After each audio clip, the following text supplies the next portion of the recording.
I bet you he had the lips of Tom Hardy. You know, I was gonna say, I think he had the lips of Adam Driver in, like, The Last Jedi. I mean, okay. Yes.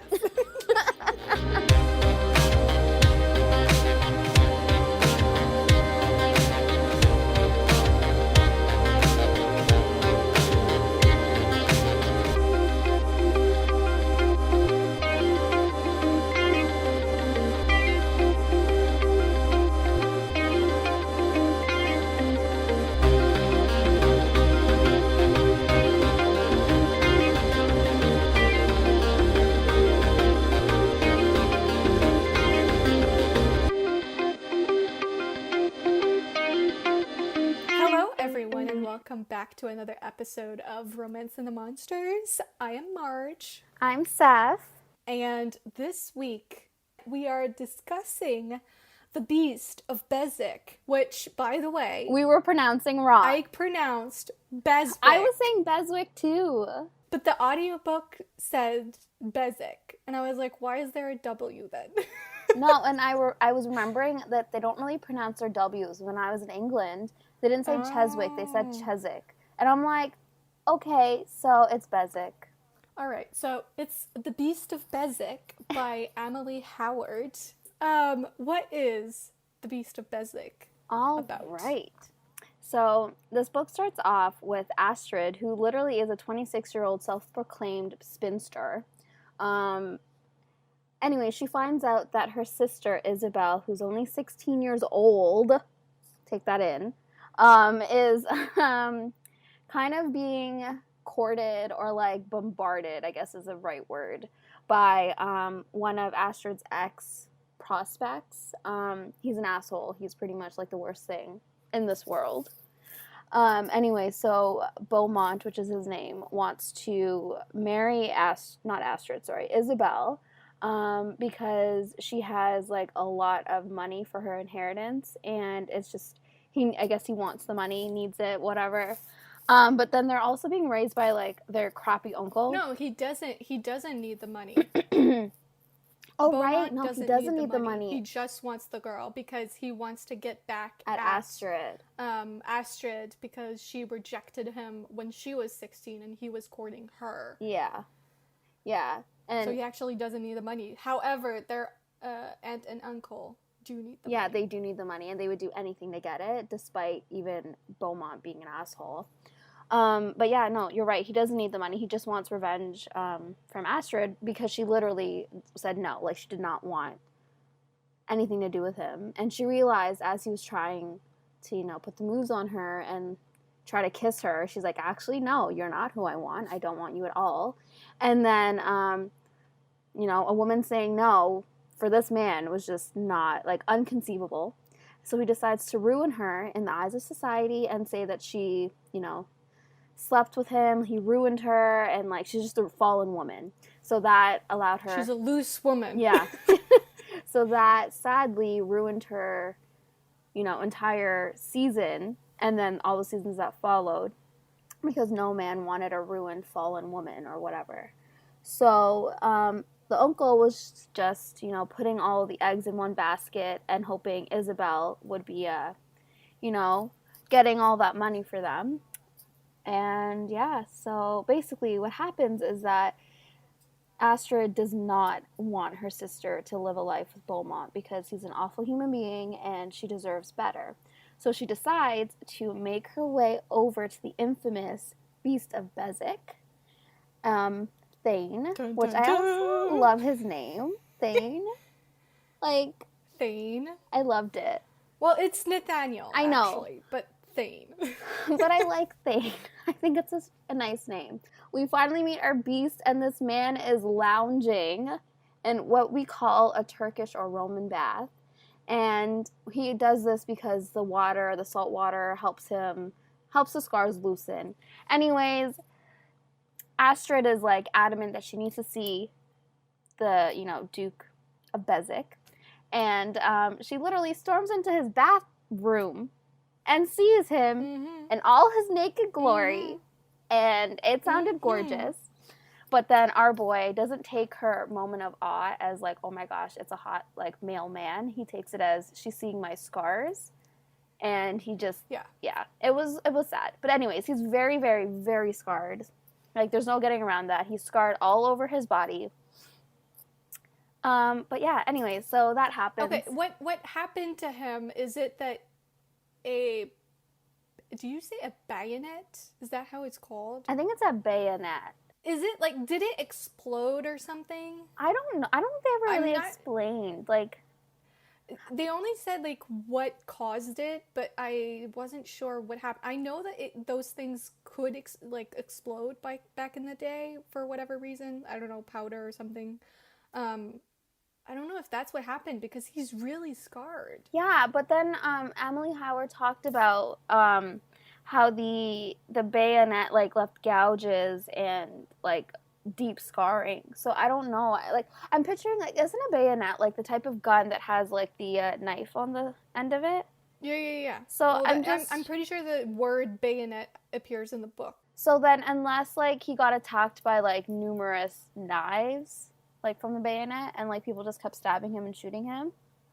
Oh wow. Ouch. I don't know. I don't know how that would have done it unless, as you said, it exploded. He's scarred on mostly one side of his body, his face, and especially his back. His back is, like, the worst of it. Anyway, continue. So she sees him lounging in the bath. He's all scarred and broody. Yeah. Thane was very broody, but, like, also very hot. Like, so, like... Oh, yeah. Okay, anyways, back to the story. So she comes, and then she's like, not that type, but she arrives. Anyways. He's very growly. He's very beastly. He wears his name very well. I love it. He growled so much. I loved it. Anyways, so she comes there, and then she literally propositions him a marriage. She's like, okay, we're going to get married. I'm going to give you your heir, but, like, it's not going to be a love marriage or anything like that. And you're allowed to keep your mistress. And he's like, I have a very, like, healthy appetite. And then he's like, I want more than one. But all of it is just, like, a big game because, like... He just wanted to scare her off. Yeah, he wanted to scare her off. He did not want to get married. Marriage is not something that he believes he deserved. Anyways, so that starts the whole, I guess, relationship. Because she decides to run away with her sister to his house to become the appraiser of all their antiques that the father had before he died. And Beswick wanted to have a big auction with all the antique products. So that's how that starts. So she ends up moving into his house before marriage. And I gotta say, he has an amazing aunt. I loved Aunt Mabel.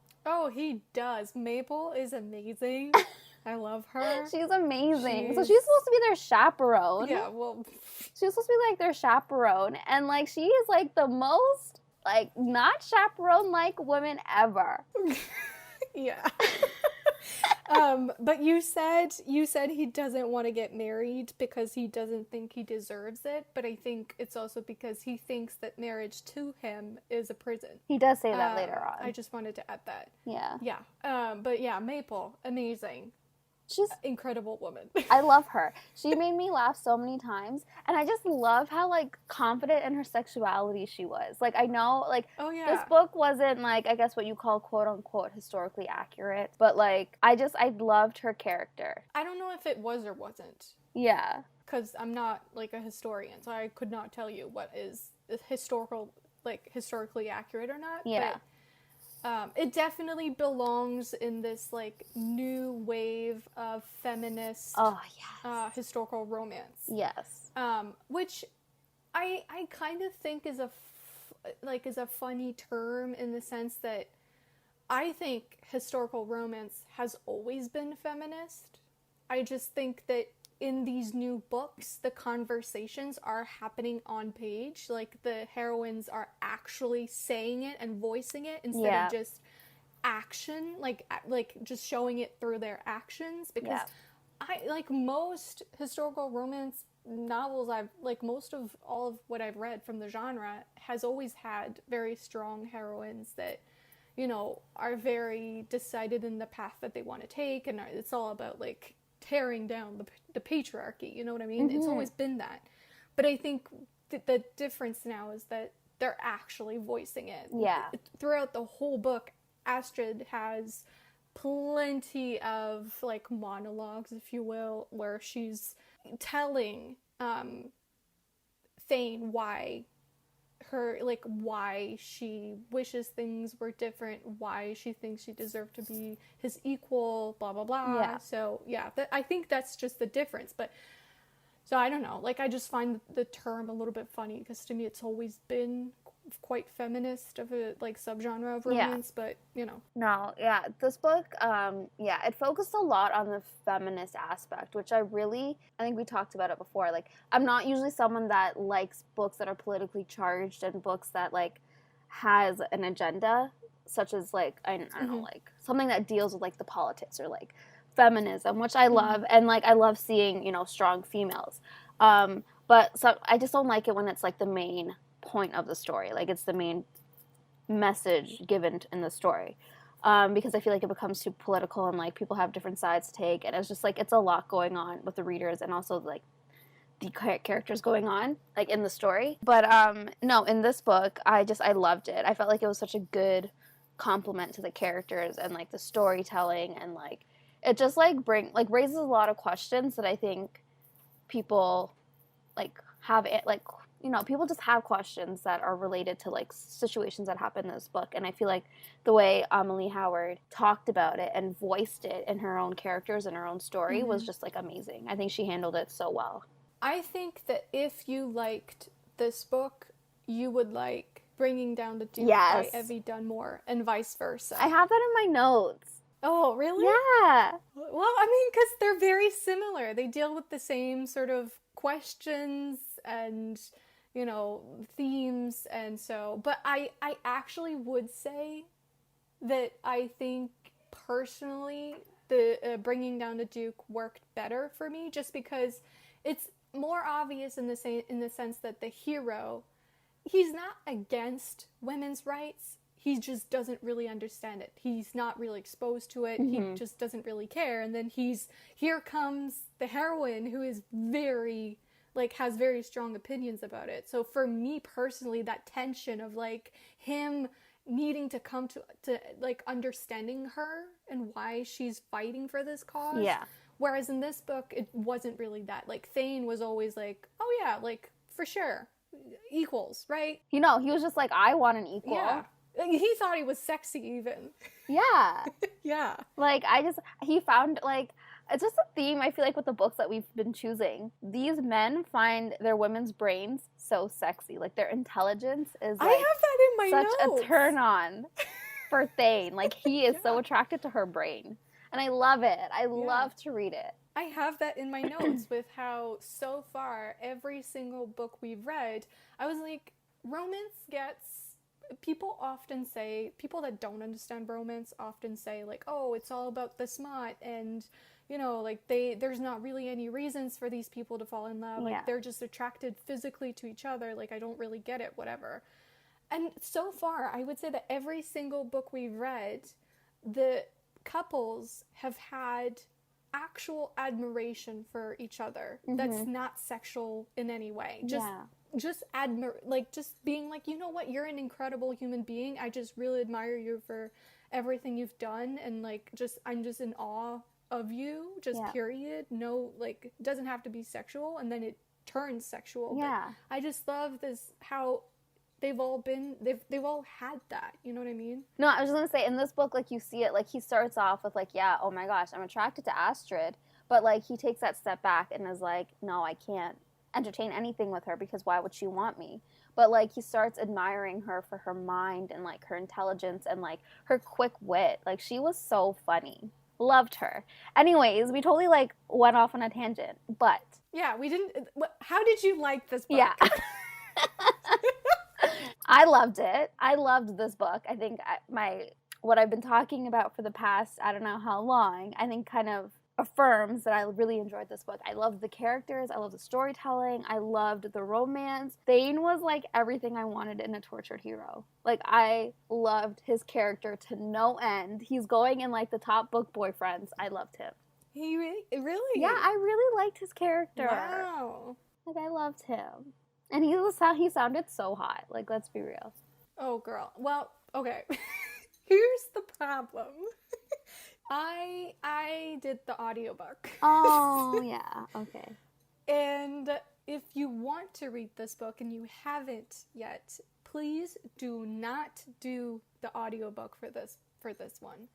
It's not good. I mean, all my respect to the narrator. I'm sure she's amazing in other things. And, like, it wasn't that she was bad. It just, her voices for all the characters were just off. He sounded really old.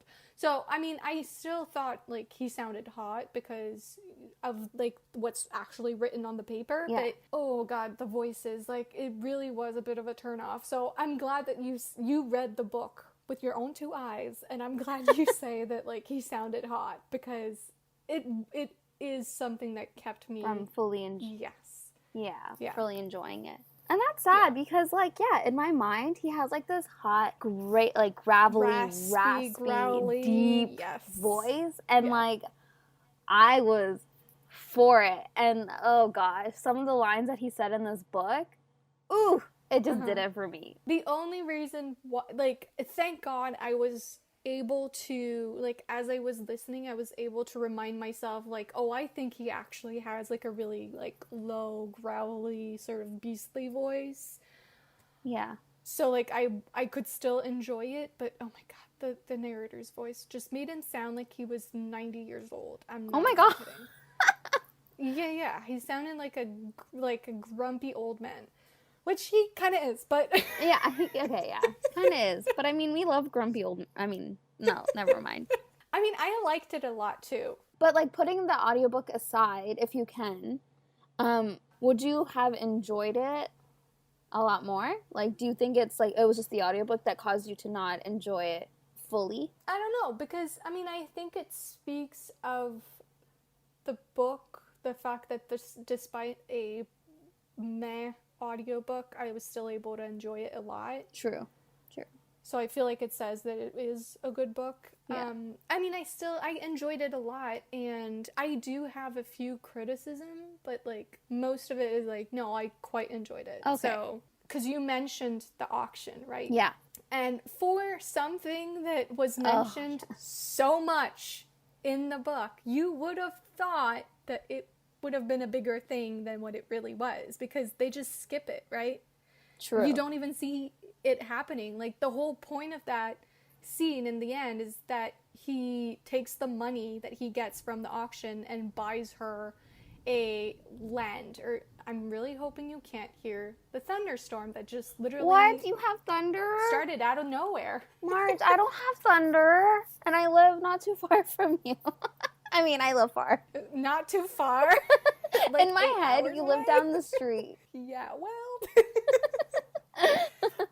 Anyway, hopefully you can't hear No, that. I didn't hear anything. But, yeah, so he buys her I'm not sure if it's a building or just a property, like land. He bought her, I think. He said many buildings. All right, well, I mean, I loved the gift.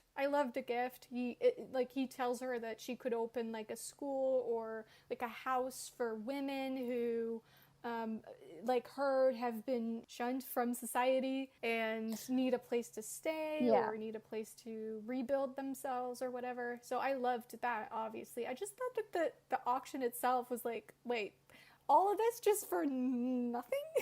Yeah, no, I agreed with that as well because, yeah, the auction was supposed to be like this big thing, but I also feel like it was like an excuse for her to be in his house. Like, I don't think it was something that they were both too keen on. Like, she had passion for, like, the I guess items that would be in the auction, and she had passion for, like, the meaning behind it and the history behind it, but, like, I don't think she really, like, or either of them cared about this auction. Like, it was just supposed to be like an in and out, like, let's do it, let's get it done, and it was just an excuse for her to live in the house. Yeah, and especially it really wasn't something he cared about. Exactly. Because he didn't care about the antiques. Like, it was his father's, which he hated. His father was a really bad man. Can we say what he did? Oh, I love that he kept playing cricket with the antiques and would just break the vases, and everyone would be like, yeah. The travesty! Because they're, like, really expensive, and he's over here, like, just throwing them at the wall because he hated his father and was just like, fuck you, Dad. Love that. Yeah. And Astrid was like, oh my god, horrified. These cost a lot. What are you doing? I love his servants. I loved them. They were so funny. And I love that they kept pushing for Astrid and Thane to be a thing. And, like, pushing for them to get married. And Thane's like, oh, yeah. I'm firing you. You are my servant. That is all. But, like, I love that he keeps them around because, like, I guess they're his only friends, right? Honestly, all of the side characters besides the little sister for me were amazing. Loved them. Loved every second that they were on page. The little sister I had a few issues with, which I think were mostly the narrator's fault. I don't want to say that. That sounds really mean, but just the voice that she was giving her was making her really annoying. I don't know if she translated that way on page 2, but she sounded really annoying. No, to me. I had a little, like, things about her as well that I wasn't too keen on. I don't know, one being, like, I get that, you know, she's sheltered and, like, she hasn't seen the outside world. I get that. But, like, I don't know. I just feel like there was something about her character that I just wasn't connecting with. And I think it's also due in part that it was just in Astrid and Thane's perspective. So we don't really get her perspective on, like, the things that were happening out, like, off screen or off page. That being her deciding to move back with her aunt and uncle. I was just like, but why would you do that? Like, it just, like, for me, it just didn't make sense. But I get it. She had her own journey that she needed to go on, and she had her own problems she needed to overcome. She didn't want to bring down her sister. But anyways, yeah, there's just some things that she did that I was just like, okay, next. Yeah, but I do think that the book had something that I always find quite interesting, which is this sisterly bond, especially when you have a older sister that has to take care of the younger sister. Yeah. Because their parents are dead, their aunt and uncle are terrible people. Oh, and yeah. So Astrid has always felt like she needed to take care of, what's her name? Isabel.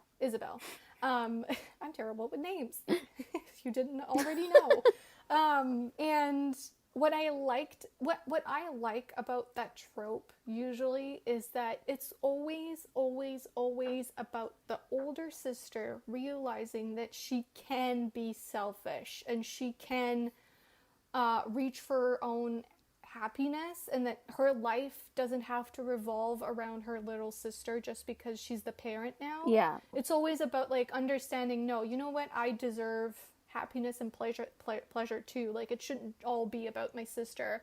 And similarly, it's about the little sister always understanding that she needs to take her life into her own hands, and that this is about her becoming independent and her own person. Yeah. Not, like, attached to the older sister. You know what I mean? True. Yeah, I guess I haven't really looked at it that way, but I guess, yeah, I agree with that as well. But, like, I think it was also sad for Astrid because, like, as you said, their parents died. And Astrid is 10 years older than her sister, Isabel. So I think in that sense, she kind of became, like, a mother figure. Because, like, you know, she was basically the only one that did love Isabel. She had, like, Isabel and Astrid had no one else. And she felt like it was her duty to make sure Isabel had the best life that she could have, like any mother thinks of. And, like, I think it's, like, it was really sad trying to watch her distance herself from Isabel. And, like, Isabel, I get it, she needed her own life, and she wanted to have her own life separate from her sister and what, like, I guess the life that Astrid had put out for her. But at the same time, it was just, like, so hard to watch because Astrid's whole life was Isabel. And, like, yeah, she does, you know, love Thane and does, like, you know, want that life with Thane, but, like, she was doing ultimately everything for her sister, and, like, for her sister to just be like, it's okay, I got this. Like, it must have been so hard for Astrid. And even after Isabel, like, finding out that Astrid already married Thane and is with him, Isabel was still like, yeah, no, I'm going to live my own life. And, like, that was like, yeah, but why? Your sister already got married to the man. Yeah, because it like, for Isabel, it was she understood at some point that this was her, like, she needed to make a move. Like, this needed to be her own move. And, like, even though Astrid was married, because she doesn't know that Astrid is married for a while, and she's like, goodbye, I'm going to London, I'm going to fix this myself. This is my fault. Yeah. Well, it's not my fault, but we're in this because I'm not married, you're not married, and we're in trouble. Yeah. And one of us needs to get married, and if I get married, then we won't have Oh, I heard that. Because if one of us gets married, then Beaumont doesn't have, or the aunt and uncle don't have power over us anymore. Anyway, so she understands that. She still decided to take matters into her own hands and cause a scandal of all scandals. Yeah, scandal. Well, did you feel like it was? I don't think this so. This is also part of my criticism of this book. I don't think that the Isabel storyline needed to be in this book at all. I feel like the ending dragged. Like, I feel like the book should have ended sooner than it did, because after the I love yous and blah blah blah, I just felt like it was getting a little bit redundant with, oh, I'm like all about you. Oh no, never mind, I'm not. Like, I'm leaving you. You shouldn't ever love me. Like, you should just leave. I want a divorce. No, never mind. Like, and then throwing in the Isabel stuff, I was just like, why are you in this book considering you have your own book coming? Yeah. Like, okay. This is too much. This was my take on it. I honestly felt like Thane was waiting for the other shoe to drop, or I messed it up. What is it? The other shoe to fall. I don't know. Anyways, you know what I'm trying to say. And I hope everyone else knows what I'm trying to say. But anyways, I don't think, he was just waiting for her to be like, actually, no, I want more. I deserve better. And, like, he just wasn't allowing himself to fully feel that happiness. So I think Isabel's marriage to Roth being in this book, I guess you could see as it being important because he saw how happy Isabel was, which he already voiced that in the book, and he wanted that for Astrid. But, like, him not knowing that he is her ultimate happiness, like, I just think, was why he needed to see all of that. It didn't translate for me. Okay. That part didn't translate for me. And I feel like the whole I want a divorce thing should have happened sooner. I feel like, because there's about 3 times where he decides that he's going to withdraw from Astrid. He's not going to get involved with her. Yeah. It happens 3 times in the book. Yeah. I feel like it should have happened twice. No more than 2 times. Yeah. And I feel like that should have been the second time, with him being like, actually, we're going to get a divorce because I think you deserve better, and, like, she's married now. So, like, you don't need to be married to me or whatever. Yeah. I just feel like one of those times shouldn't have been in the book, because for me it dragged on and it was just redundant at some point. Okay. But again, still really enjoyed the book. Like, it didn't, like, ruin it for me or whatever. Yeah. But it just, I feel like I have to mention it because I really did think it. Like, at one point, I really thought the book was ending, and then I checked, and I was like, there's still 4 chapters left. How is that possible? Like, for sure, we've reached the end. But, like, I felt it after they said the I love yous, like, by the, what is it, the Prince Regent's house? By the princes? Yeah, yes, exactly, same. Yeah, and I was like, okay, book's over, time for epilogue. But then I was like, wait, they can't rob me of, like, a sex scene of when she finally sees him. And lo and behold, the next chapter was that. I have a weird pet peeve that I feel not many romance readers will share with me. I loved the scene where she sees him. Don't get me wrong. Loved it. I loved it. They have sex. She finally sees his whole self, which we can talk about in the monster discussion coming up. But my pet peeve is when the characters have sex, talk for, like, a little bit, and then have sex again, and we have that scene too. Oh, okay. You thought this book had too many sex scenes. I don't need 2 sex scenes. Well, just in that part, because they have sex twice in that part. And I was like, why are they having sex twice here? I don't need 2 sex scenes back to back. Like, I don't like that. I just, give me one sex scene, make it important, but then if you give me two back to back, one of them loses its importance. You know what I mean? Okay. And they're both important if they're in the book. I don't want that. Just give me the important sex scenes. I want those. But don't give me too much of them in the same sort of chunk of the story, because okay, I'm just like, I get bored. Or not bored, but I just like, I need it to mean something for the characters. I think both meant a lot to the characters, because right now they're at that point, everything like has been out in the open. Like every scar has been like revealed, and like every like inner outer scar has been revealed. Like they fully are vulnerable to each other at this point. And like I think those sex scenes, I guess, were important for them.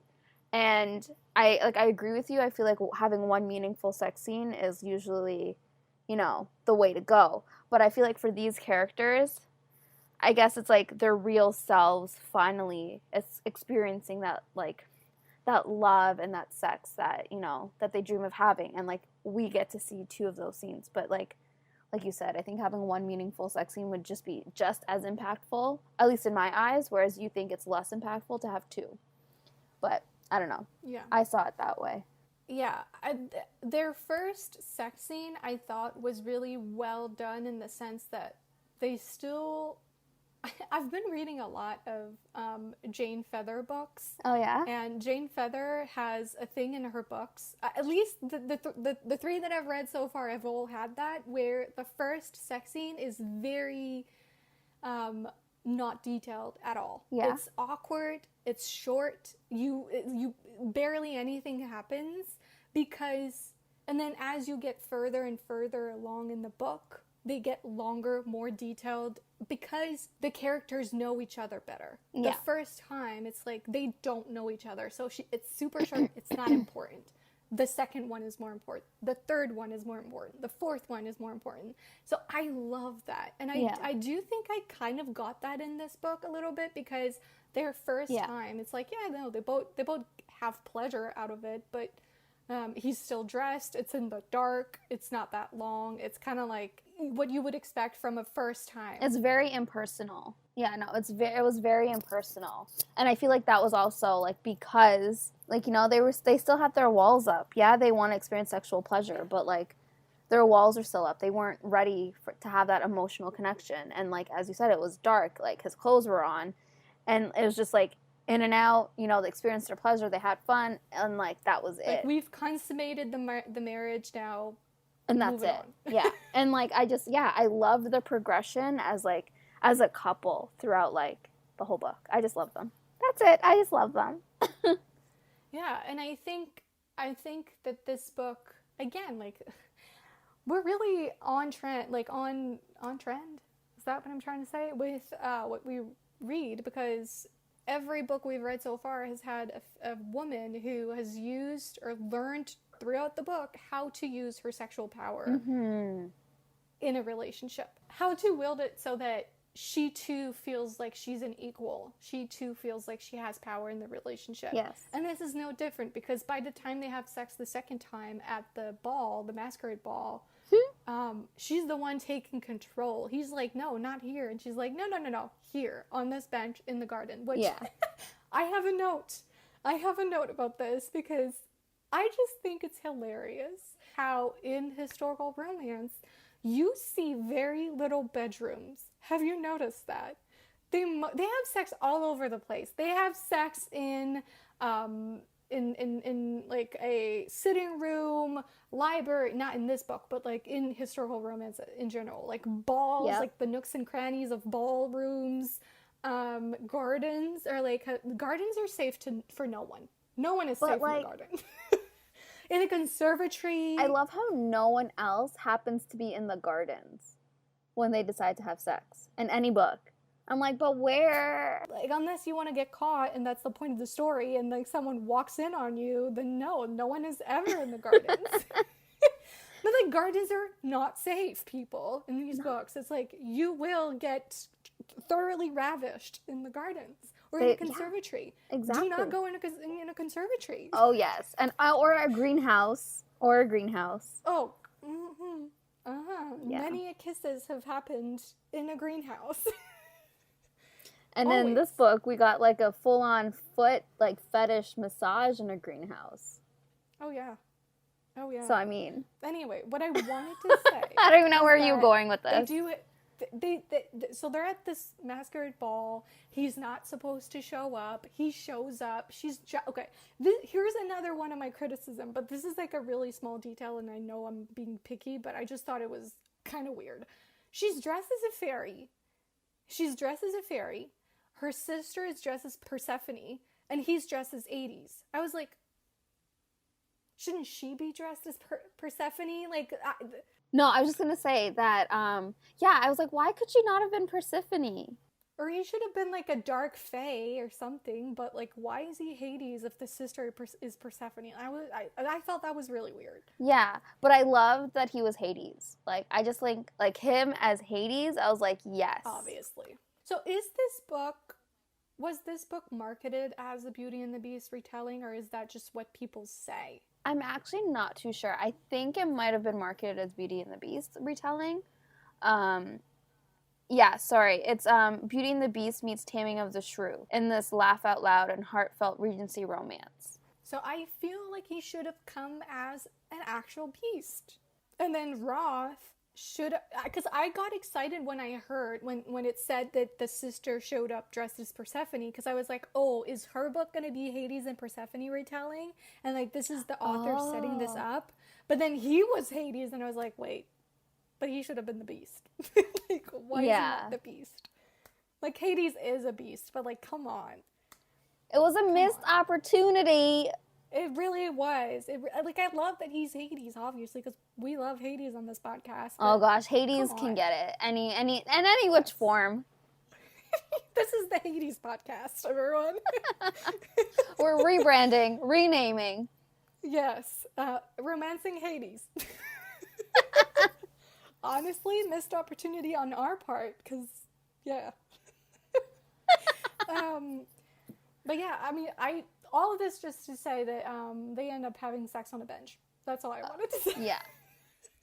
It was good. Yeah, it was good. But I was like laughing because I was like, how do you not recognize? I guess you wouldn't recognize him because like she honestly, honest to God, did not think he was coming to this ball. And then so she sees this guy looking at her and like getting into her personal space and she's like, no, who are you? I'm married. And then he says, happy to hear that. And I'm like, ah! And then like it was just... Yeah, you know what else I, like, when she mentioned the masquerade ball and I realized that he was probably gonna go, despite telling her he wouldn't be there, I thought for a minute, and I was like, Seff is going to be excited about this if this is true, but I thought for a minute that he would come as the Phantom of the Opera, like the Phantom. Like, he would come with, half a mask, because he's half scarred. I really thought that was gonna, but I don't know if Phantom of the Opera is older than, like, the time period of this book or not. I'm a literature student who knows nothing about literature. That's what I am. Do you think, I feel like maybe he didn't come as Hades. Maybe that was just, like, an assumption on both their parts. Maybe as readers, we should look at him as coming as the Phantom. Because he was wearing, like, a mask with, like, horns. And it kind of, like, resembled... Well, the Phantom doesn't have horns. No, I know he doesn't, but, like, I don't know if okay, did you see the movie or even, the Broadway, whatever? I saw the very, very old version of the Phantom of the Opera with, like, just the piano, like, no voice. Like, the black and white version from, like, the 1900s. Why would you do that? Okay, I think you need to sit down one day and watch any version. I recommend the London version.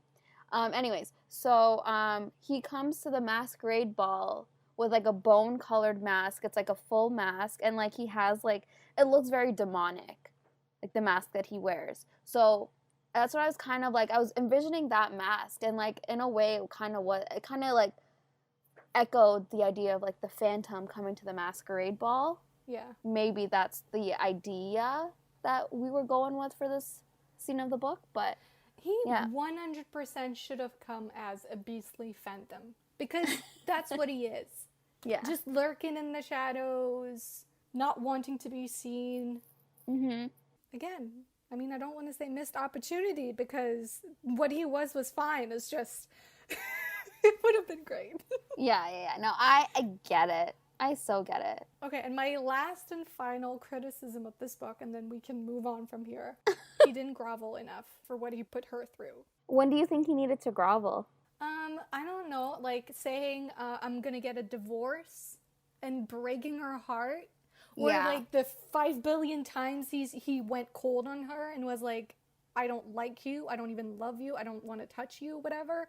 Like, come on. I really expected more groveling from him. Okay, for me, I love a good grovel.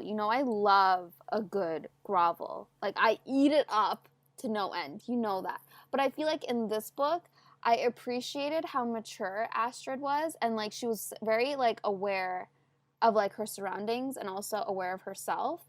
And like I think it also helped to have Aunt Mabel there as well to like talk her through what's going on and like keep saying to Astrid that like he doesn't think he deserves happiness. He doesn't think he's worthy of love and like a family. I think having like that, I guess, mindset and experiencing what she does with Thane kind of better, I guess, prepares her for like what's going on. So I don't think he needed to grovel in a sense. I think he just needed to believe that he like was lovable.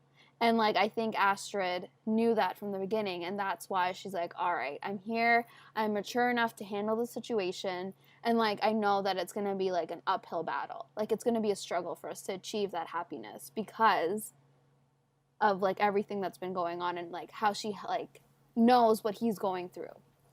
Okay, you're probably right. And by probably, I mean you're right. Listen, I just love to see characters in pain. Excruciating pain. That's just where I live. That's where I breathe. That's me too, man. That's what feeds my soul, my veins, my brain, my heart. That's where I exist. So I just felt like there was not enough like actual physical, mental, emotional pain. Are you kidding? I felt pain. Oh my gosh. Anytime he had thoughts, I felt the pain, Marge. Like, I felt it. Felt it, because I didn't. Okay, I have this scene. Let me read it. We are married, Thane, she said softly. Regardless of how our marriage came to be, we are not strangers, and I don't wish us to be. I miss our time in the conservatory and in the library. I miss you. I know there can be fondness and mutual respect between us, and I'm not looking for anything more, if that's what you're afraid of. And then he says, in his mind, what if I want more? The thought came out of nowhere, making Thane suck wind as if he'd been struck in the gut. He'd been the one who'd been adamant that more couldn't happen, that more was a basket of poisonous stakes that could not be reclosed once opened. That more would destroy him, and yet here he was entertaining the bloody idea. I feel like Thane's character for me really shined in his inner thoughts. Yes. Because at one point when they're in the greenhouse, she says like, oh, blah, blah, blah, this is beautiful, whatever. And he thinks in his head, you're beautiful. Yeah. And I was just like, that line, love it. That's like a shining example, that quote of like shooting oneself in the foot. Because like he's the one that kept saying, I don't want more. Like this is never going to happen. We're just going to get marriage in name only and that's it. But then like now he's like, but I want more. Like I want it with you. And she's coming back and saying, I don't want more. But like obviously she does in her mind. Yeah, the same way that she's the one to first come to him with a marriage proposal and he doesn't want it. And then the turntables happen and then he's the one who wants the marriage because he's like, no, we got to get married now. And she's like, no. And so I just thought that was funny because it just keeps, switching between them, like who wants it, who doesn't, and I don't know. I think that's really fun. But I actually remember now why I brought up the garden sex scene. And it's because, okay, so y'all know we are both, well, the three of us, when S is here, obviously, we're all feminists. We all love a good feminist moment in the book. However, I will say, while I loved all of what Astrid was saying, and I agree with it, there's the one garden scene where they're having sex, and she's just about to freaking have sex with him, and she goes on a rant about equality, and I was like, girl, this is not the time or place. We're just about to get frisky, and you stop right here with, like, a rant about, like, feminism or whatever. Like, come on. Yeah. I was like, wait, there's other moments to do this. I'm like, who talks this much, like, right before they're about to, do the do? Mm-hmm. And I'm like, okay, Astrid, this could wait. But I also liked that he's like, no, I want equality in my marriage, too. And, like, I just feel like that echoes, like, our Couture and Lord Death. Because, like, you know how, like, he's, like, a personification of death, in Hades. And, like, Thane is, like, Hades right now. And, like, he's pushing for his queen, which is, Queen Titania or whatever. Whoever she was at the Masquerade Ball. Anyways, like, he's saying, yeah, I want equality with my queen. And I'm like, this is Hades and kind of like Persephone. Although she would have been better if she was dressed as Persephone. Sure. But you know what? I will take it. Because, like, ultimately, Hades just wanted to be equal with his queen Persephone. And, like, that's what Thane wants too. No, yeah. It worked into the scene in the sense that after that, you have this great inner thoughts of Thane that's just, like, all about her. He's crazy. He's like, oh my god, like, this is so hot to me. Like, her wanting equality is so hot to me. So it worked in that sense. But in the actual moment, I was like, girl, later, please. Like, not now. Yeah. Yeah, no, that was me too. I was like, no, please wait. We don't have time for this. Oh my god. Okay, I think I know what we should title this episode. What? Which is one of my favorite lines of the whole book. Astrid says, because she can't stop thinking about Thane naked. And she says, Lord above, she was obsessed with Ducal nudity. And I think we should just title this episode Ducal Nudity. Yep, I'm down. That is it. But Kate, can we, like, that brings me to the humor of this book. Did you laugh as hard as I did? Oh, it is a funny book. I mean, okay. I didn't, like, laugh, but it was a funny book, for sure. Okay. I had moments where I had to put down my e-reader and be like, oh my gosh. It was so good. Like, I feel like the humor was my type of humor. Like, I love the dry, sarcastic, borderline insulting humor. And, like, it was so good. This book had it in spades. But, like, my absolute, like, favorite line was at the beginning when she's, like, talking to him. And I think I shared it on my Twitter, actually. And then she's trying to find adjectives to describe, like, his character. And then she's like, you, your grace, are. And then he says, abominable, appalling, atrocious, he supplied. And then she says, I was going to say insufferable, but clearly your intelligence is limited to only the first letter of the alphabet. I was dead. I could not stop laughing because I'm like, this girl is so witty. I wish I had an ounce of her wit. No, yeah, this book was this book had a lot of, like, really funny moments. It's hard to make me laugh. I'm not someone that laughs easily, unfortunately. I know that's sad, but when a book can make me smile because I'm like, oh yeah, this is funny. Yeah. Like, it did a thing. You know what I mean? It did what it had to do. And this book made me smile a lot, so. But it had me rolling. I was literally, like, laughing so hard to the point where, like, I had to put down my e-reader. And it happens, But no, I was, like, even down to, like, the ending. Like, I know it's supposed to be, like, a serious, like, ooh, we're finally seeing each other for the first time. The first thing she does is zero in on his, like, penis. Yeah. And she's like, wait, that's been in me? And then she, like, calls it Goliath. And then that was funny. He's like, that's my horse. Yeah. Speaking of horses, do you think that the horses in this book were a metaphor for the characters? Like Brutus and Temperance? How she can calm Brutus when no one else can. And she even compares him to Brutus herself later on in the book, so. I do think it's, like, a metaphor. Like, Brutus was such a metaphor for, Thane, and like how she talks about how Brutus like had been through a lot, like he had taken the whip and he was just like untrusting of humans, and I think that's very much like mirroring what Thane has been going through, and him like untrusting of society and like fully like becoming a hermit because he just doesn't believe that anyone could see him for more than just what he, like as a monster, I guess. And yeah, no, I totally saw the horses as a metaphor. Should we just get into the monster discussion? Sure, because I have a lot of quotes to go with it.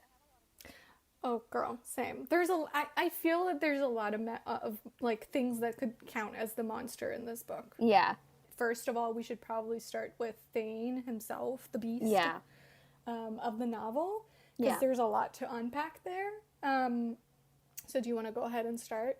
Yeah. He himself sees himself as a monster. He calls himself the beast. And like I think that's really telling on like how he sees himself as a person. And I think his biggest monster is his belief that he doesn't deserve love and that he's unlovable. And like I think that's the monster for him, and it's like a big monster, of course, in their relationship because it follows him with, you know, Astrid and like their emotions towards one another. It's like his belief of, you know, being unlovable and not being worthy of affection and love in a family is what hinders his relationship with Astrid. I just feel like he voices it a lot in his head and also to Astrid. It's just something that he's struggling with, and I think he'll always struggle with it, but it's gotten better, I think, by the end of the story because he sees maybe I am deserving of something more. What's interesting with Thane, which I don't think is something we've had so far on the podcast, is that he's physically monstrous. Yes. Not because he is, but because that's how people see him and that's how he perceives himself. Yeah. However, obviously, what's on the outside always speaks of what's in the inside and on the inside. And he's badly scarred both externally and internally. And I think that it's what's interesting, especially about it, is that yes, he is scarred by what happened, and yet it's scars that he got from something like that should be like it's an like not as in it's an honor, but you know what I mean, like he got them because he fought a war. It shouldn't be something that's disgusting or laughed at or thought to be like to make him a beast. It's something that he got because he was fighting for a cause for something he believed in, and yet it's turned into this twisty, disgusting thing. You know what I mean? Yeah. So I just think that's really interesting how what should be seen as like as something to be proud representation, of. Yeah, like a physical representation of what he's done for his country is not seen as that at all. And instead he's like shunned from the country, or not. I mean, he self-imposed his own isolation, but you know, people do laugh at him. But in turn, exactly. Whisper behind his back, call him a beast. Yeah, and I think he says that it, like, he just ignores and he learns to just not pay attention to it, but like it still affects him. And I think you really see it the first time he comes to the village, and that's when Beaumont finds Isabel and Astrid, and like everyone's looking at him and talking about him and like literally like hiding their children's faces, and then like he just gets overwhelmed by everyone's like view on him, and he's like, this is exactly why I didn't come out in the first place. The sweet scene between him and Astrid when he's literally having a panic attack, like there's no other way to describe it, he's having a panic attack, and then she comes in and she's like, breathe. A low voice said, slim gloved fingers weaving with his larger ones and squeezing, I'm here. And then he says, her name, Astrid. And then he says, her palm was like an anchor, tethering him back to reason. Like a cloud fragmenting, his senses cleared just for her palliative grip. And it's like, the use of palliative, I think, was very, like, I think, on purpose. Because, like, at that point, she is taking care of him. She is, like, she's there helping him through something that, like, is something he doesn't want to deal with. And I think it's interesting how when it's just him, he's like, he can get over what people are saying, but when she's involved, he's not okay with it suddenly. He's like, I can go through this, but I don't want you to go through this. Exactly. And this is a big part of why it's so difficult between them, and why he keeps pushing away, like, not pushing away, pushing her away. Yeah. Because he doesn't want her to go through this, because he thinks she deserves way more, but way better, but he doesn't think so of himself. I agree. But there's a really interesting scene where she goes in the, like, gallery room or whatever, where there's, like, paintings, and she sees a painting of him as a child, and she says, she lifted a hand to his youthful, unmarred face, her fingers tracing the rounded curve of his cheek. He looked nothing like the man now, of course. Beswick had been to hell and back, a journey that had taken more than its pound of flesh, and left its imprint upon him. He was no less alive for it, though Astrid knew he carried more than his fair share of pain. But she mourned for the boy he'd been, and for innocence lost. Fate could be ruthless. Astrid supposed she was the same. Her scars, however, were twisted ropes hidden on the inside of her body and encasing the organ currently beating in her chest, while his were on the outside, visible to all. I think they relate a lot because of the pain that they both share, because they're both sort of on the outside. Like, she was shunned from society because of the scandal. He isolated himself. They both don't feel like they belong. Exactly. And this is something that he doesn't understand for a big part of the story, that she doesn't want to belong with them. She wants to belong with him.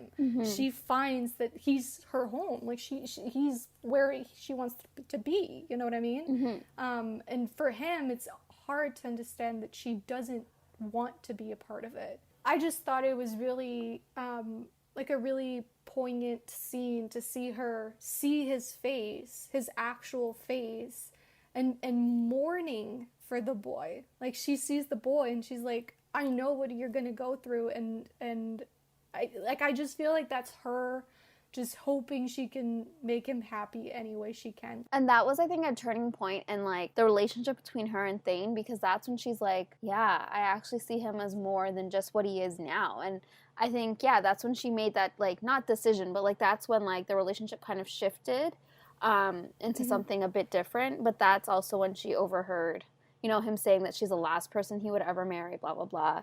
But anyways, like, I think it just, like, the whole idea of, like, scars that, you know, Astrid has, and then the scars that Thane has on the outside. It's just, like, very telling when, like, everyone carries their own scars, and, like, you don't know what anyone's going through, and, like, he didn't know how awful that situation with Beaumont left her, and, like, how, like, her mentality and, like, her mental health and everything else of what was going on with her being ostracized and everything going on with that situation, how that left her so scarred. And while you can't see her scars, they're still very much there. And, like, I think that's another monster of the story, is that, like, the unseeing scars also cause a lot of, like, issues that people have to deal with and, like, overcome in order to achieve that happily ever after. Because Beaumont is still pretty much prevalent in Astrid's life. Also, the idea of her being ruined in society has pretty much been following her for 10 years. And it's just, yeah, her scars were pretty deep as well. I just couldn't see them. And her love for him, as you said, is, like, a big part of why he starts seeing himself as worthy. Yeah. And there's, like, a really great part where she defends him, because I don't remember exactly where they are, but someone says, oh my god, look at you, you're shaking. And she's like, I'm not shaken in fear. And he says, God, this woman. Thane was so fucking proud of her in that moment. He wanted to crush her to him, fall to his knees and worship her as she deserved. His own avenging angel. Others saw it too. He could see the sheen of tears in his aunt's eyes and the surprise in Lady Ashley's. He ignored the disgust in everyone else's, as if it was so inconceivable that a living, breathing woman would feel anything but revulsion for him. Thane felt an odd sensation in his chest, as if the organ that used to be there had suddenly started working. Girl, that quote is saved, favorited, and everything in my phone. Yeah, because it kind of goes too with how they both feel admiration for each other too. Like, this is not necessarily sexual. He's just, like, so proud of what she's doing, of her just standing up for herself and being like, no, you're not going to make me into what you think I am. I'm who I want to be. I'm not scared of him. This is the future that I want. You're not going to choose for me. You're not going to make me into your puppet. That's not happening. And I just love that he called her, like, his own avenging angel. Because, like, in a sense, like, obviously, not in a sense, she did save him. She saved him from the path he was on, which was literally a life of loneliness and self-hatred and loathing. And she is his avenging angel. And, like, I love the word, like, avenging as well, because she is also fighting for him and fighting with him. And, like, to get that future that they both want. Obviously, he didn't know that he wanted it then, but, like, he knows later on that he wants her in his life.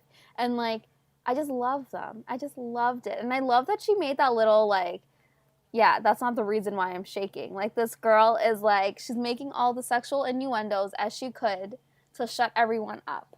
I also, like, I've written a couple times about, like, a few essays about how women are a propeller of change in a very masculine environment. And I feel like you see that in this book with how stale his environment is, because his house is, like, dusty, there's no feminine touch to it. Yeah. It's kind of dead. I read a book not long ago called Fate's Star, by Elizabeth Vaughn, I think it was.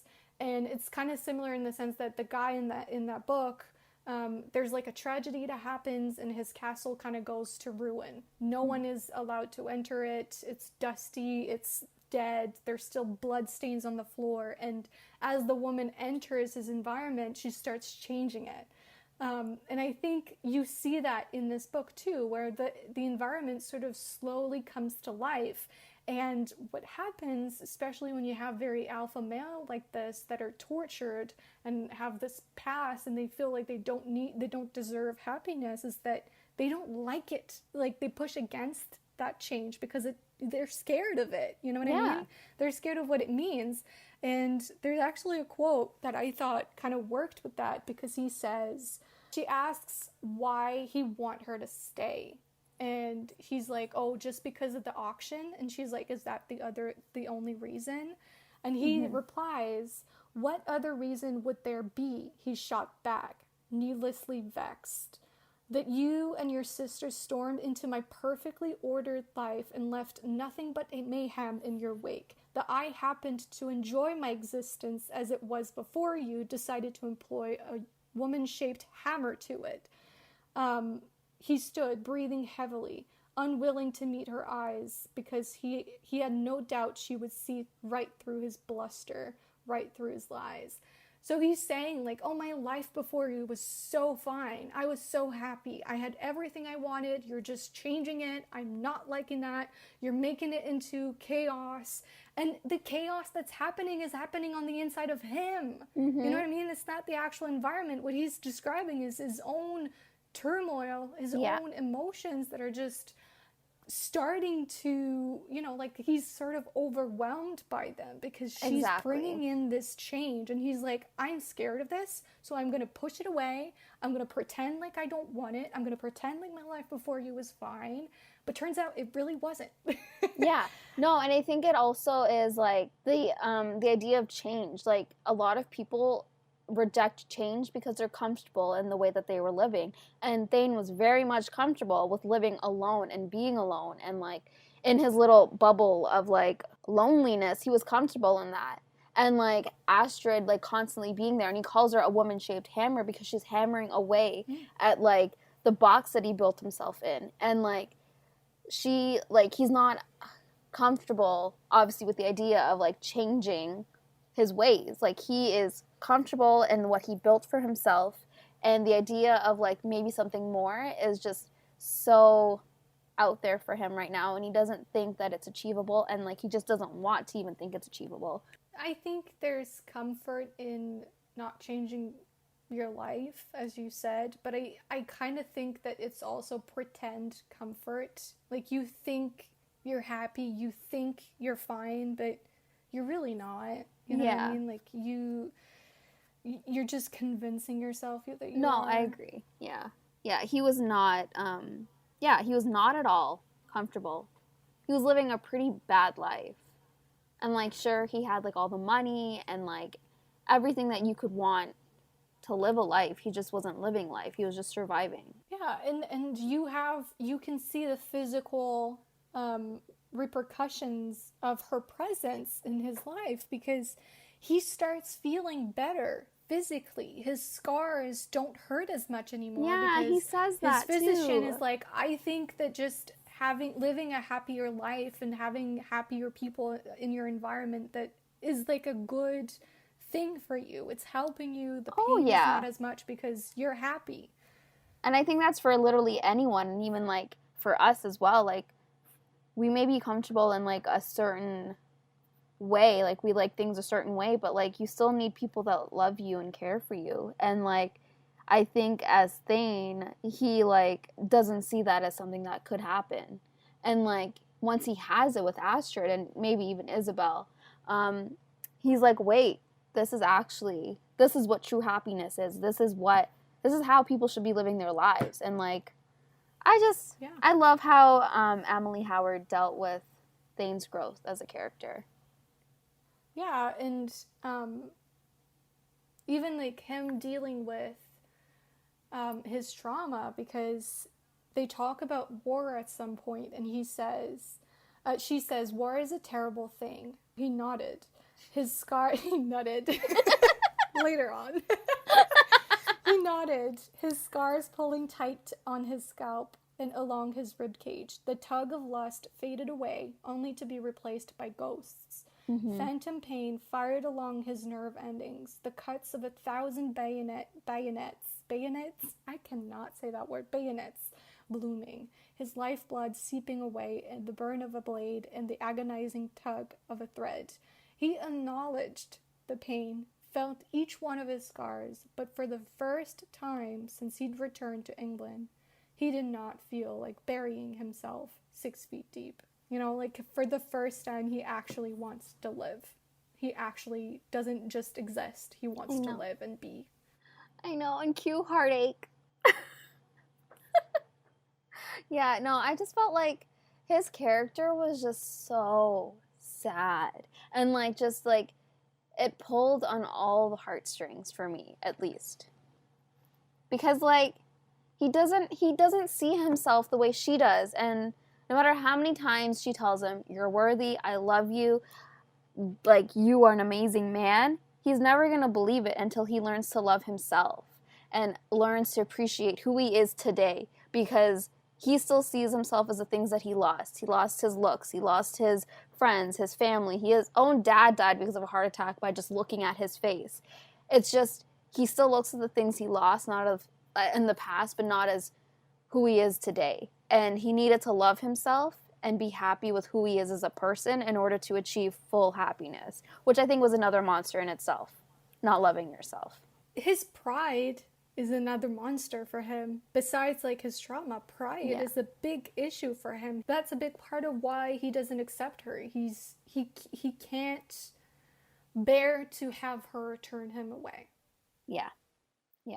But I think it's also due in part that everyone else had turned away from him, besides the people who paid him, the people who he paid, and also his aunt. He literally had no one else, so he's like, she's probably going to turn away too, so why even try? That's another monster I want to talk about, because society in itself is a monster in the story, both from the feminist perspective, but also from the perspective of Thane. First of all, I just have a quote about how society is part of the monster. It's Astrid that's saying, well, she's not saying, she's thinking, people always assumed that if someone looked like a monster, then they had to be monstrous. But as crude and abrasive as he was, Astrid did not feel endangered in his presence. And that's how, like, for Thane, the society is a monster. Because, as I said before, the reason why he got his scars should not be something that people are disgusted by, should not warrant people turning him away from him in fear. Mm-hmm. And yet they do. Yeah. Because what he's done means nothing to them. They're just a bunch of rich-ass people that did not go to war, did not care, did not feel the repercussions of war at all. And here he is. He's felt them. He literally has the scars to prove it. and everyone's turning away from him. No one cares. And then for Astrid, society is also obviously a monster in the sense that it's a very restrictive society for women, just like from the feminist perspective that this book is clearly aiming for. Society, all her little monologues throughout the book are all about how society, like, she's in the position that she's in because society made it that way. Yes. Because society wants her to be in this position where she can, like, her only way out is marriage. She can't own a property. She can't own herself. She's owned by a man. Yeah. And I just think that that's obviously another big monster in this story is society. No, and I agree. Like, society patriarchy. is just, more or less it's patriarchy for Astrid, but like the idea that women can't be more is just like, it's obviously it's mind-boggling to me, but like it had happened in the past and it's still happening to this day. And it's just it's like, I love the way she talks about it and she educates him about like how women should be more. Like, they're not just broodmares. They're not just like, you know, incubators for babies, for heirs. Like, she is more. And like the way she talks about like how her father taught her how to shoot, and he's like, he indulged you. And then she says, I prefer to think that he gave me a fighting chance to stand up on equal footing with other men. And then he says, you are a lady, Astrid, not a man. Her eyes flashed and her chin rose, both signs that she was ready to do battle. And that gives me the right to be inferiorly educated, to be treated as the weaker sex, to be discounted at every turn, to excel at waltzing and whimsy. She said the last 3 words with so much heated contempt. It was a wonder they did not cinder the nearest shrubs. And that's the way the world works, he says. And then, not that Thane agreed, women in other communities across the globe had different roles, fought as hard as their men, and were treated on near equal footing. His own mother had not been a weakling. She wouldn't have survived, not with a father like his. The Duchess of Beswick had understood her role, but she had not let society's rules govern her. Much like his Aunt Mabel. Thane smiled inside. Female revolutionaries surrounded him, it seemed. So, yeah, I just love that the idea that, you know, he's lived with feminist women his whole life. And I love that he just, not that he doesn't understand where she's coming from, he does, he just wants to hear what else she has to say about, like, you know, the situation. And yeah, I just love it. But also is willing to acknowledge that it's not the way it's happening everywhere else. Exactly. Like, this is how it's going on. Like, this is how it is here, but just because it's how it's here is not the right way necessarily. Like, exactly. There's also another part where he tells her, like, why are you wearing red? Like, that's a color for a fallen woman.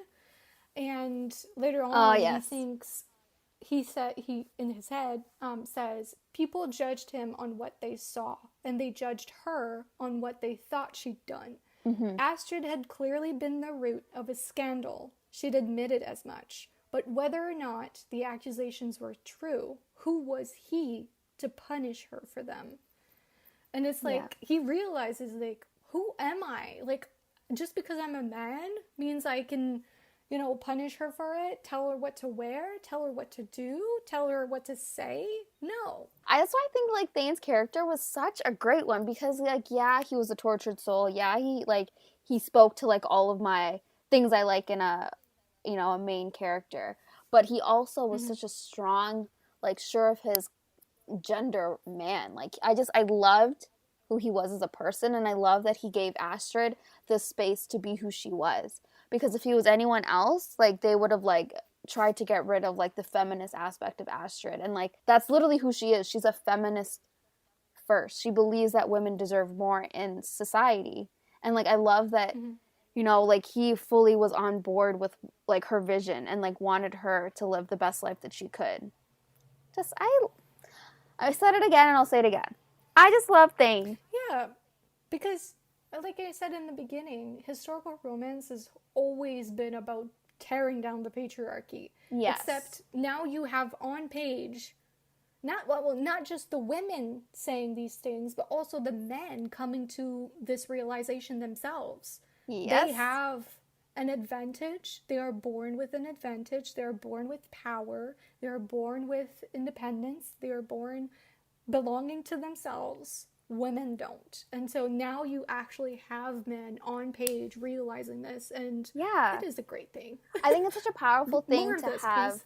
Yeah, no, I was just going to say that. I think it's a powerful thing to have male characters voice their own opinion on, like, the treatment of women in their society.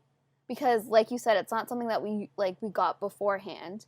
Like, we did, but it wasn't, like, it was more implied. It wasn't, like, as, like, in your face. But I enjoy, in this book in particular, that it was vocalized and, like, very much, like, cemented into the story about, like, you know, the male perspective on feminism and also, like, their own benefits in society and, like, how much they, you know, are worth, quote unquote, worth more than women in, like, English society. I think in older books it's just more subtle in the sense that Yeah. it's oftentimes just depicted by having on page this uber alpha male who by the end of the story is literally on his knees begging this woman. You know what I mean? Like, that is how you sort of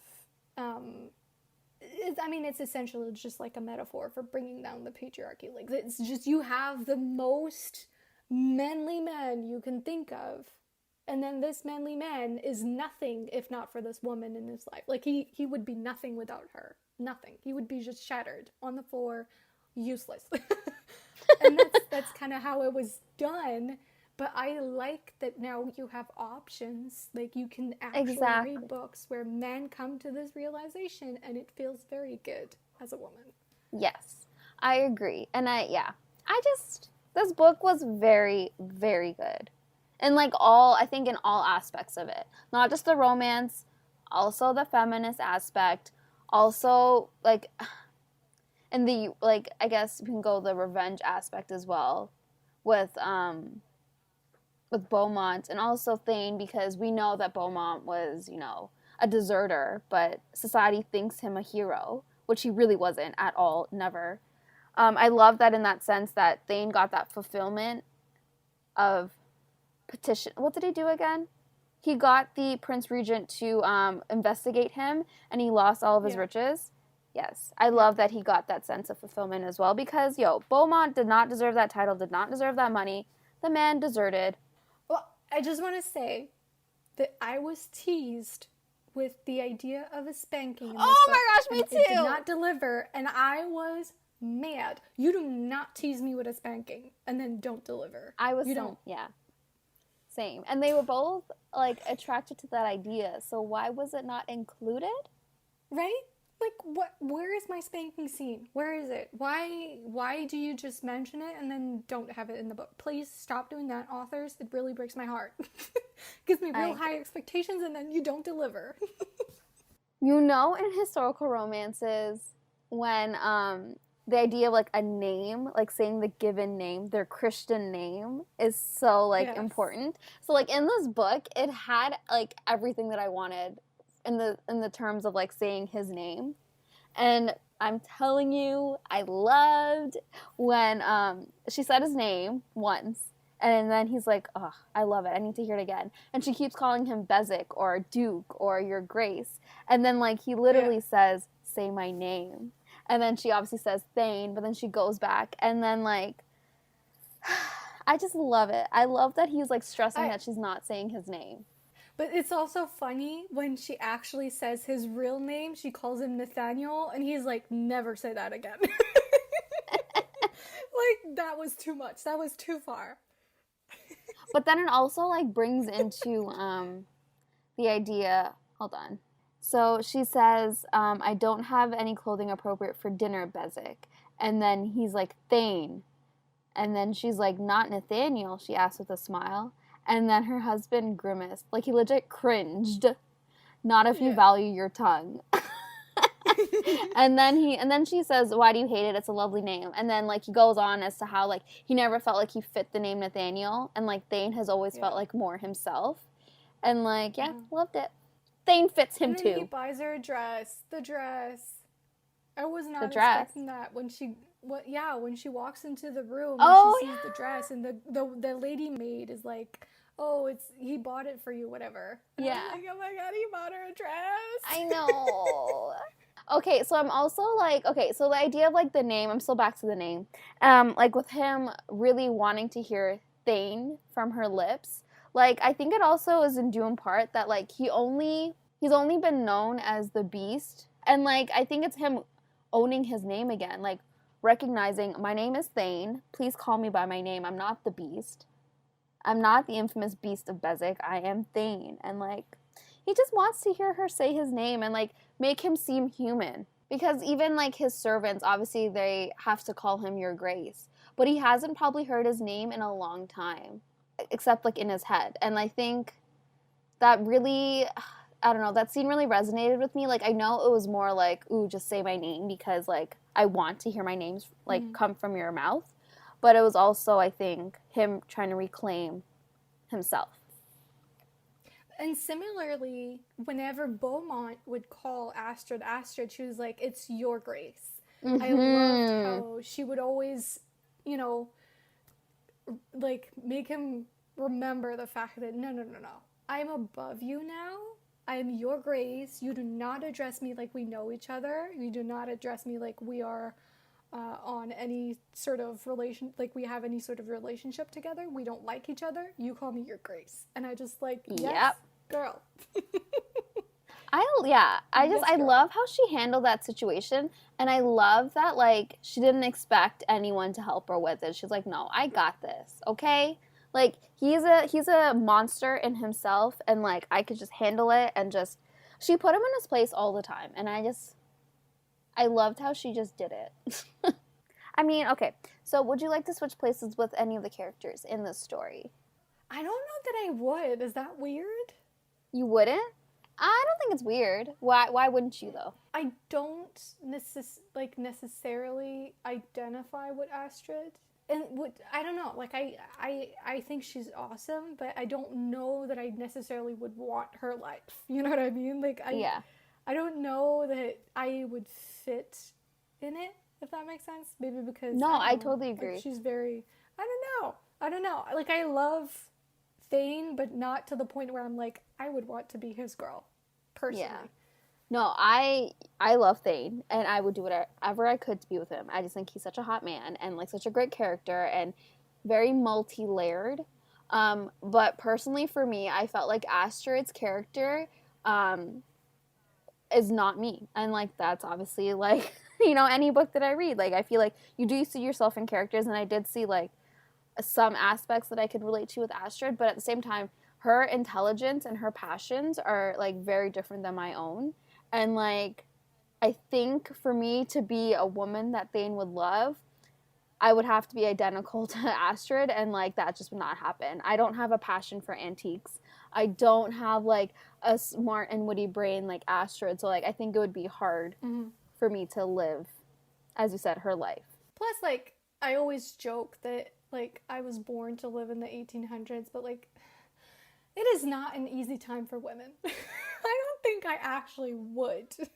No, it's not. Especially like people of color. For me, if I were living in England, I don't know how that would go. But yeah. So I think that's it. Is there any lasting quotes you wanted to talk about? It's when they're in his greenhouse, and he's aware that he did that because he thought it would like show her who he is, and he realizes it doesn't, or he thinks it doesn't, and he says, fear was a devil with sharp claws and large teeth, and it was relentless. Had he truly thought showing her this would make her forget what he looked like, who I've become? What had he been thinking? Letting her in wasn't some miracle that would suddenly turn him into a better man. He was and would always be a beast. Someone to be reviled and isolated. Keeping people at arm's length was what he did, who he was.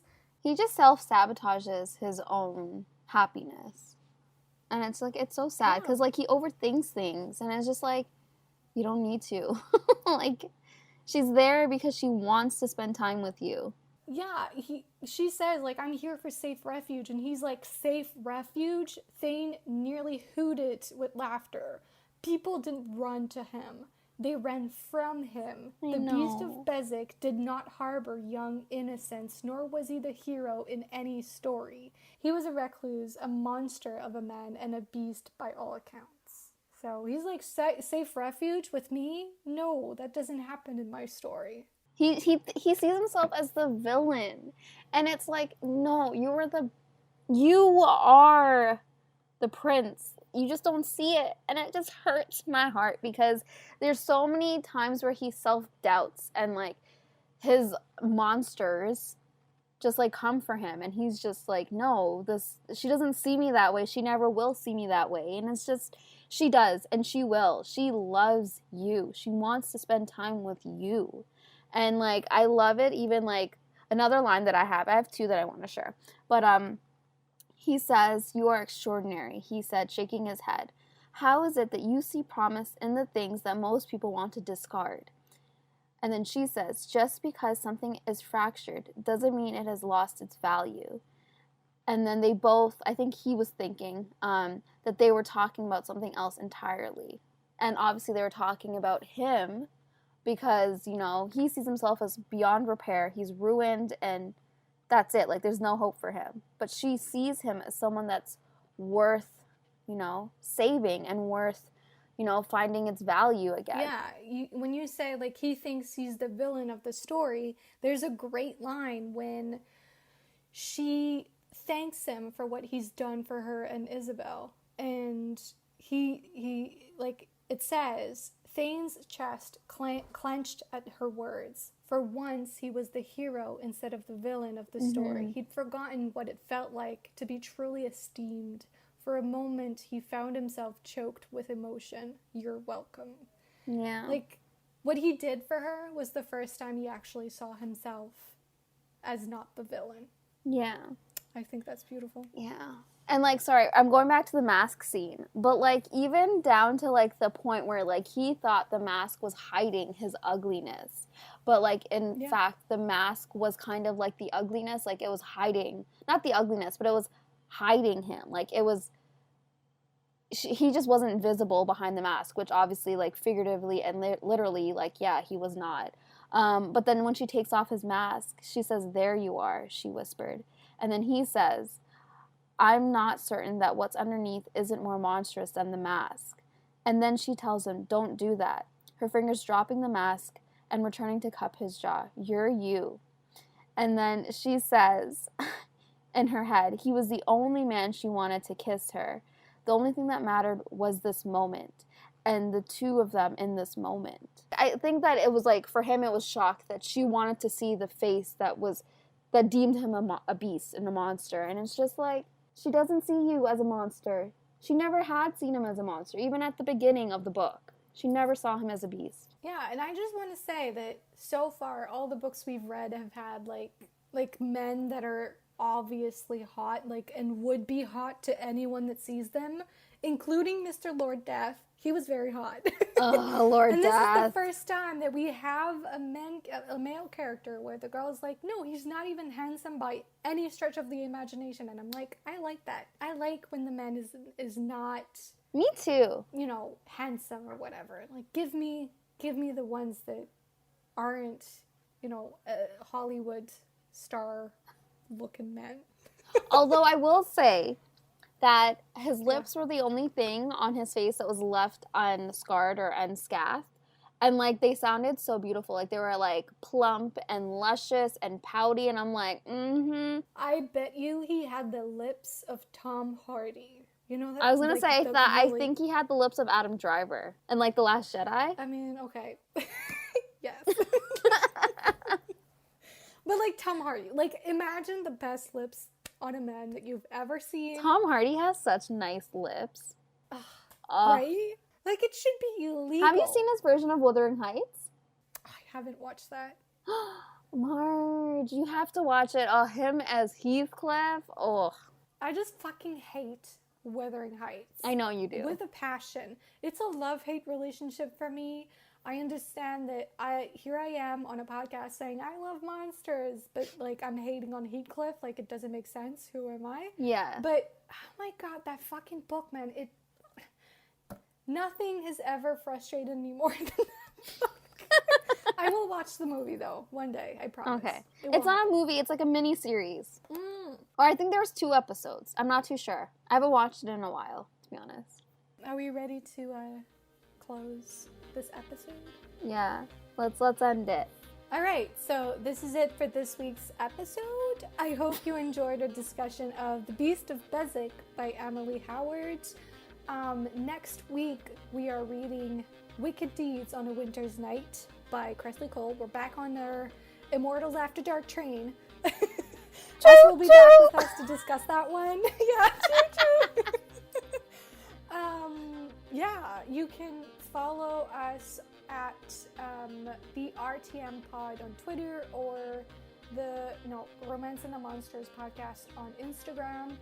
You can also email us at romanceandthemonsterspodcast@gmail.com.